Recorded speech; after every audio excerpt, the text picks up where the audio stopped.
윤석열의 친위 쿠데타가 발생한 2024년 12월 3일, 그리고 그를 탄핵하는 국회에서의 성공이 2024년 12월 14일 일어났습니다. 정말이지 2024년 12월은 대한민국 역사에 길이길이 남겨질 한 달입니다.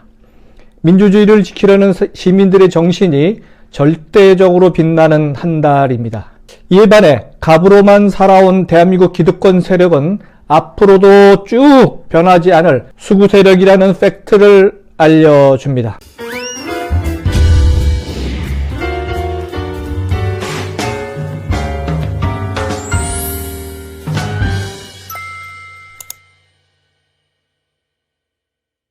안녕하세요. 유통구단 김앤커머스 대표 김영호입니다. 오늘 김영호의 부자 이야기 84번째 이야기는 갑의 말은 그냥 흘려보내거나 무시하라 편입니다. 웬만하면 제 채널에서 정치 이야기를 하지 않으려 했지만 현재 상황은 정치 문제가 아니라 온 국민이 죽고 사는 문제가 결부되어 있기 때문에 현재의 쿠데타 이야기를 안 할 수가 없습니다. 유통구단인 제가 전에 쓴 책 세상을 돌고 돌아보면에서 나오는 내용 중에 갑으로만 살아온 사람들의 이야기는 참고만 해라 라는 편이 있습니다. 그래서 그 편을 다시 펼쳐봅니다. 갑으로 평생 살아온 교수, 교사들은 너무 가르치려고만 한다. 평생 갑으로만 살아온 법조계 사람들은 조직만을 위해서 산다. 해방 이후 갑으로만 살아온 사람들이나 이들이 속한 집단은 좀처럼 변하지 않는다. 절대로 변하려고 하지도 않는다. 왜? 대한민국의 기득권 세력들이 서로 보호해 주니까. 만약 통일의 사건이 미국에서 발생했다면 아마 몇십 년 콩밥을 먹었을 일도 대한민국에서는 집행유예로 풀려나는 일이 다반사다. 해방 이후 왜 이런 일들이 몇십 년 동안 반복되었을까? 언제쯤 대한민국은 공정한 사회, 정의로운 사회가 될까? 라는 내용을 기술한 적 있습니다. 하지만 2024년 12월 14일 이후로 유통구단의 생각은 이렇게 바뀌었습니다. 대한민국에서 갑으로만 살아온 사람들의 이야기는 참고만 해라가 아니라 이제부터 갑으로만 산 사람의 이야기는 흘려보내거나 무시하라 라고 말하고 싶습니다. 제가 이렇게 이야기하는 근거를 한번 들어봅니다. 대한민국에서 나름 한 목소리를 한다는 갑으로만 산 사람들이 본 윤석열 내란 사태에 대한 의견들을 신문에 기고를 했습니다. 이분들이 쿠데타를 보는 시각을 한번 알아봅니다. 매경 2024년 12월 10일 오피니온에 특별 기고한 한림대 석좌 교수, 사회학의 대부로 불리는 아주 유명한 분입니다. 칼럼에서 본인은 중립을 지킨다는 그런 시선을 갖고 민주당도 다를 게 없다라고 말합니다. 정치 참여 자격증이 필요하다는 19세기 정치학자 존 스튜어트 밀의 말을 가져오기도 합니다. 멈춰선 대통령의 시간, 대의와 민생을 위해 결단을 바란다는 그런 내용입니다. 윤석열에게 양심과 제대로 된 정신이 있다면 국민에게 총칼을 겨누는 쿠데타를 벌였을까요? 두 번째, 조선일보에 나온 2024년 12월 13일 유명 건축가 겸 교수의 칼럼입니다.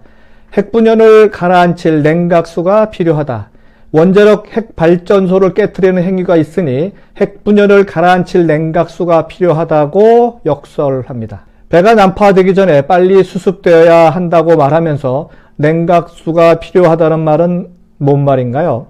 이번 사태를 보는 아주 나이브한 교수의 이해 불가능한 생각을 피력합니다. 세 번째, 조선일보 2024년 12월 17일 104세 철학자 연세대 명예교수가 쓴 칼럼입니다.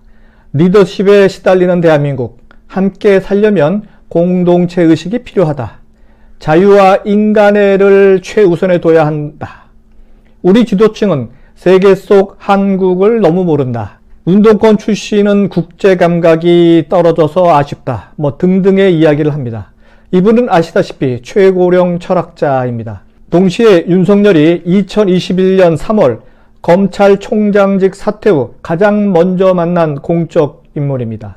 과연 이분은 이젠 윤석열을 제대로 아시는지 무척 궁금합니다. 네 번째, 조선일보 2024년 12월 18일 서울대 명예교수가 쓴 글입니다. 기독교에 기반한 사회운동을 한 시대의 도덕교사라 불리우는 그런 교수인데요. 국민은 대통령을 너무 몰랐고 대통령은 국민 수준을 오판했다. 대통령제 국가 대부분은 후진적이다. 낡은 공천제도와 이별해야 한다. 보수 괴멸은 진보에게도 좋지 않다. 라고 칼럼에 썼습니다. 하지만 온 국민은 윤석열이 손바닥에 왕자를 쓰고 나온 순간을 기억합니다. 대한민국의 착한 국민들은 윤석열이 기차 안에서 신발도 벗지 않고 구둣발로 앞좌석에 발을 뻗어 해당 좌석을 더럽힌 그 장면을 생생히 기억합니다. 네, 다섯 번째 조선일보 2024년 12월 20일 이하여대 교수 겸 한국미래학회 회장의 칼럼입니다. 대한민국 괜찮습니다. 라는 칼럼인데요. 탄핵에도 시장엔 제철 상품이 넘치고 외국인도 많다. 언론 자유도 여전하다. 어디에도 비상사태는 없다. 그러니 대한민국은 자유로우니 놀러 오시고 투자하시라. 라는 내용을 썼습니다. 세상을 바라보는 눈이 이렇듯 다를 수도 있구나를 알려줍니다. 여러분은 알다시피 하루하루가 지나면서 이번 쿠데타가 얼마나 치밀하게 오랫동안 준비되고 진행되었는지를 알게 됩니다.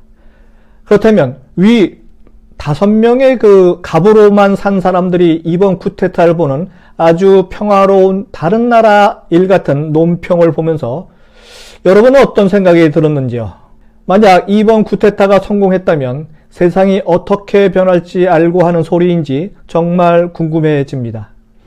이번 쿠데타가 현재 진행형이라는 점에서 내란 사태로 인해 대한민국이 없어질 수도 있었던 미래를 알고 하는 소리인지 묻고 싶습니다. 유통구단은 이렇게 다시 한번 결론을 말합니다. 앞으로 갑으로 살아온 사람들의 이야기는 그냥 흘려보내거나 무시하라.